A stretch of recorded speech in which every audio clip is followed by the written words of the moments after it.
Hey, everybody, it's Jeff Burton from the Rizzuto Show. Thanks for tuning into the Facebook takeover with, my goodness, Taylor Momsen. How you doing? Hello, I'm good. How are you? I'm okay. I'm going to get the geeky fan side of this out of the way first, which nobody watching is going to be surprised about. But I've been a fan for a while. You and I have chatted a handful of times. And the last couple of times that we did it, I'm sure you don't remember this, but we do a picture together and I started collecting them. Can you see that? Oh, shit. Look at you. I think you're 17 in that first one. I am a baby in that one. Look at you. Yeah. That the I know. You were a baby. I'm still an old man. So no, that's great. That's crazy. Yeah. It's good to talk again, man. I don't know how we're going to work this one out. We'll try to turn it sideways or something. But hello, and thank you for taking the time for doing this. I know it's been a very, very long time since you've been to St. Louis to play a show. What have you, the $2 question, what have you been doing during all of this downtime, this quarantine? What have you been up to? I have been, we just released a single. We just released Rock and Roll. So I've been doing a lot of promoting from home and figuring out how to work from home, which is different. I'm adapting. Yeah. That, and then when I'm not doing this, I've been playing just a ton of guitar. Oh, that's amazing. It's amazing that you have that to fall back on and to do. And talking about working from home, I broadcasted from my house for like 7 weeks, right? And so 2 weeks ago, I guess 2 Mondays ago or whatever, was my first day back. And then so I've been quarantined in this, what we call a producer's room, right? So when I go in there and I start show prepping, I get to listen to the radio station. This morning, I get there at 3 a.m. on the day that I'm going to talk to you on Facebook Live. I turn up the monitor and Death by Rock and Roll was jamming on the point. Oh, that's awesome. Oh, yeah. Perfect. That's kismet. Yeah, it's pretty cool. I had listened to it a handful of times, on Spotify, had yet to hear it on the radio. And Donnie Fandango, who's our music director, said that song sounds great on the radio. And I agree. What are your thoughts? I agree. Thank you so much for playing it, man. That song was a long time in the making, almost 10 years. So it's very cool that it's out in the world now and people can hear it. I've been keeping it all to myself for the record's finished, so I've been listening to it ad nauseum. So it's nice that it's finally out and I can share it. And share it, yes, is one thing, but then to do this and get out and talk with the people and talk about the process of the record and what you've been doing. And you said, I think right before we went live, that this is your first ever Facebook Live? I believe it is, yes. Wow. Yes. We are honored. You're popping my Facebook cherry. Yes. So a person in your position and what you do, how come you're not the multimedia mogul? You got somebody do that for you, just not interest you, or what? It's just, when I have to do it, I've always had people around me who are a little bit better. I've got techs and guys who just, they know how to do this stuff. Like, sure. I don't record my own vocal, I sing it, I'm having to learn to adapt to this new world of doing everything yourself. And it's taking me a minute, but I'm catching up slowly. Yeah. So you pick up the guitar and you start playing. What does Taylor Momsen play to? I'm not bored, but I'm passing the time. I'm trying to be creative. You pick up your guitar. What do you start to play? Well, I was playing. We did a live stream for Fearless Records for Crew Nation, and so I did a cover of Nick Lowe's Peace, Love, and Understanding for that. Nice. Right now, I've been playing a lot of Oasis. I've been just kind of going through the Oasis records and jamming on Oasis songs. Oasis going to get back together, yes or no? What do you think? I hope so. I really hope so. What a reunion that would be. It would be pretty incredible, but I'm one of those people that when the one brother says, yeah, then I'm all on team that brother. And then when the other brother says the other brother's a dick, then I'm like, yeah, I'm all team that brother. And I'm not even sure which brother is which, to be honest with you. I love them both. I got to meet Liam years back. We played a festival together, and he was wicked cool. I've yet to meet Noel, so that's on the bucket list. And, if I can, maybe I'll try to put my 2 cents in there. Maybe you're the person who gets them back together, right? Come on, you're the perfect duo. Come on. This has happened before. We could sell some records. Maybe you guys could go along on the tour, that sort of thing. Everything you're saying. Yeah. Other stuff that has, that has happened since the last time we talked. Obviously, the death of Chris Cornell, one of your heroes. Yeah. Just reading an article from I think is it pronounced Kerrang? I think online today, and you just poured your heart out about what happened. And wow, just your thoughts. I mean, one of the guys that's on the show, the lead of the show that I'm on, Rizzuto, is a huge fan, and this man almost broke down on the air. And this is just from a fan standpoint, so I can't imagine what you went through. It was heavy, man. It was very heavy. It was something I had never experienced before in my life, and it hit me. It hit me hard, to say the least. I think it did a lot of people around the world. I mean, he was such an influence and such a voice and a writer, and I mean, and such an idol of mine. I didn't know how to feel. Obviously, I was devastated, but I didn't know how to process that new emotion of just devastation, I guess. So we left tour. I went, you know what, I'm not in a good place I couldn't get on stage without like crying. Like we covered, Audio Slave and stuff. And it's like, I can't, I'm not in a good spot to be public. So we quit tour, canceled tour, went home. I took some time to reflect and actually started writing again. And we were about to go into the studio. We were talking about going into the studio to start working on the fourth album. And then I got the phone call that Kato, our producer and my best friend in the entire world, had passed on a motorcycle in a motorcycle accident. And that was kind of the nail in the coffin, for lack of a better term. And I went very down. It got very dark. I went very down into a downward spiral of depression and whatever comes along with that. And it was a very dark period in my life. I wasn't sure how to get out of it. I wasn't sure if I was going to get out of it. I was kind of at a place where I just had given up. I was like, what's the point? What's the point of any of this anymore? And it took a while, but at the end of the day, it was music that saved me again. It was when I felt like I had nothing, I turned to music as my salvation, and I started to write, and then that just kind of started to pour out of me. And that turned into what this album is, in the sense where I didn't have to write this record. This record wrote itself. It was just floodgates opened.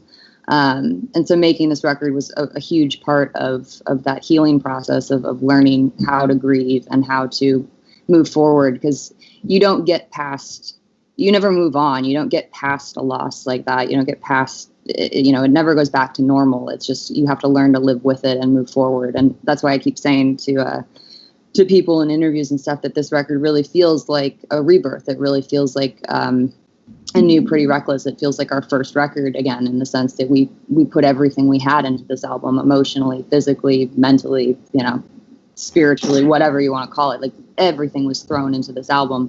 It took everything we had, and so it's crazy that it's coming out now.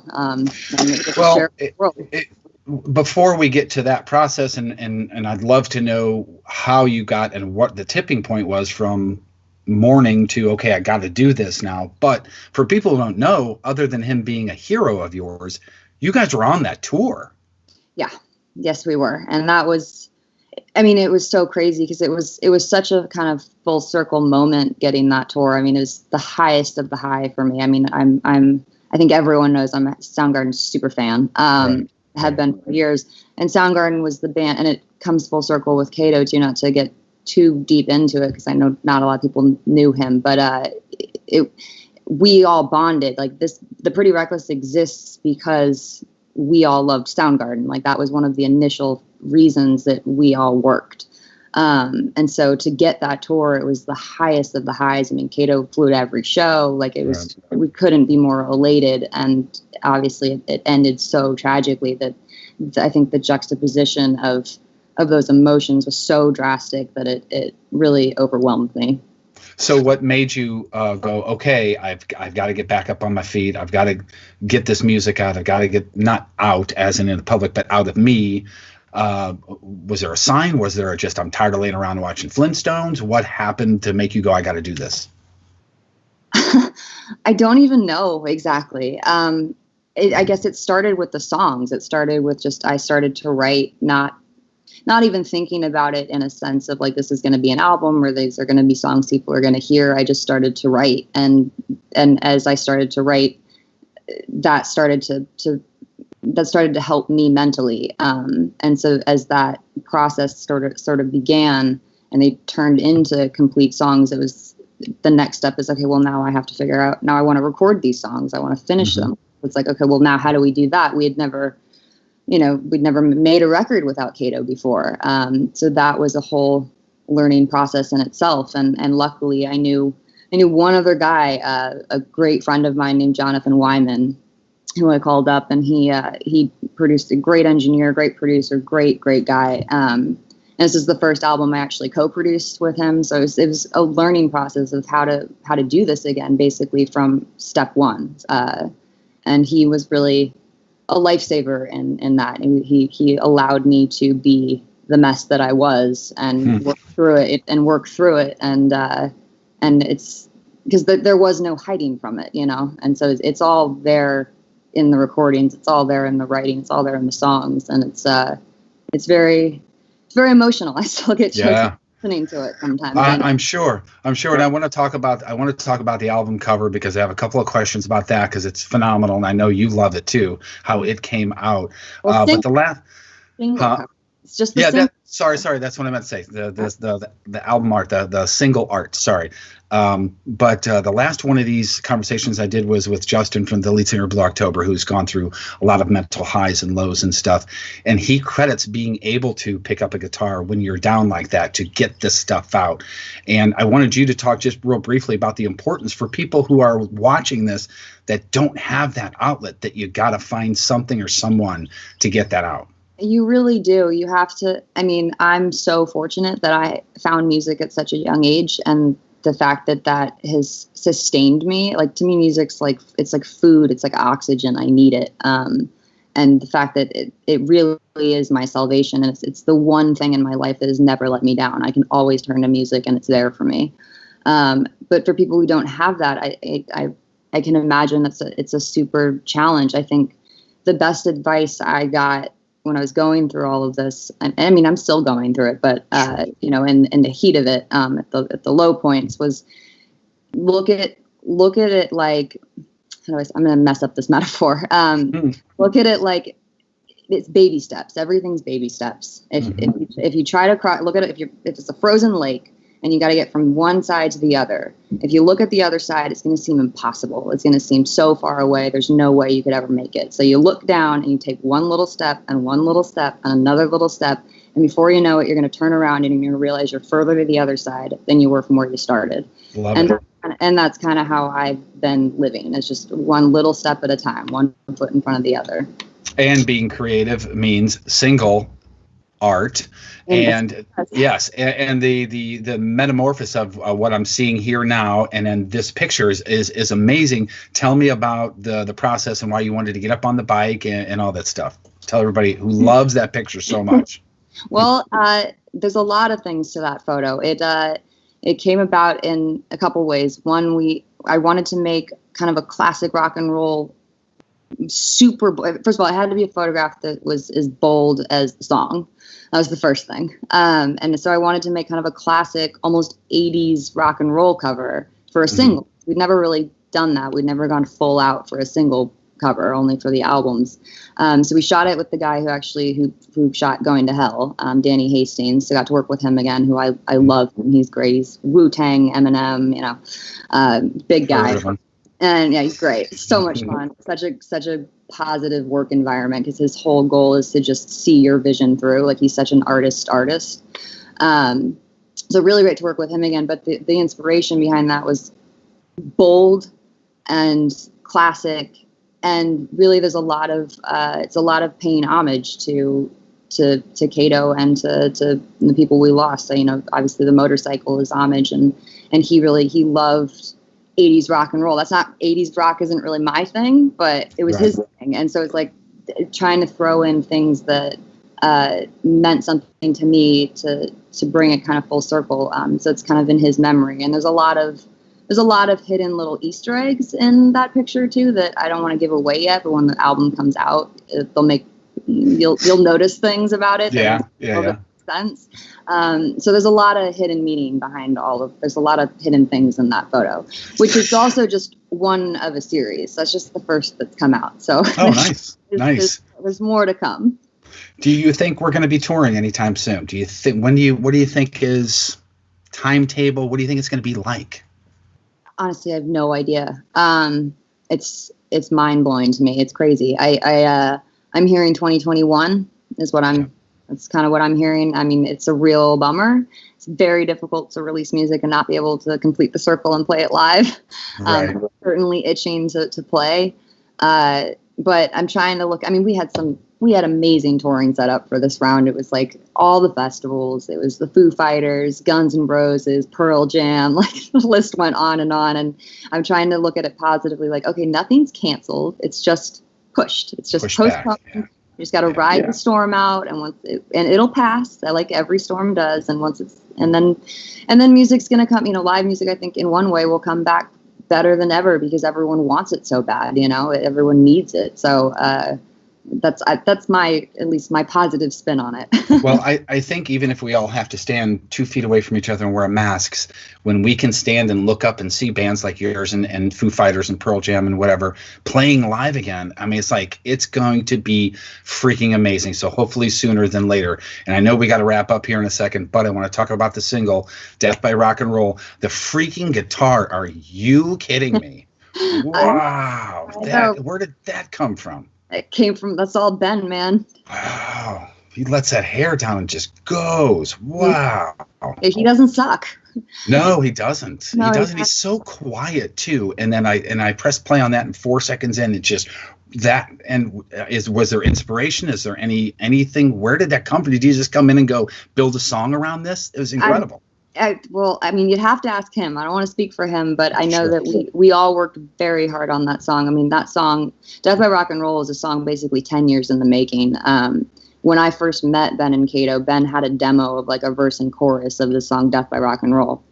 And this is before we were a band. And then Pretty Reckless started, all that, tabled that song, didn't think anything of it.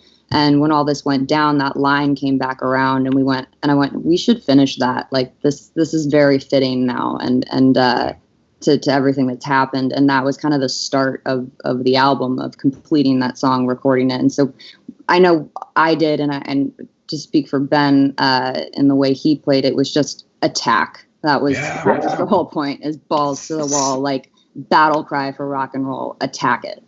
Yeah. Well, well done. It worked. And as a runner, I've already put it on a running playlist, because that is one of those that, to anybody out there that runs, put that on your playlist, and then also call the radio station and request the song, because it's awesome.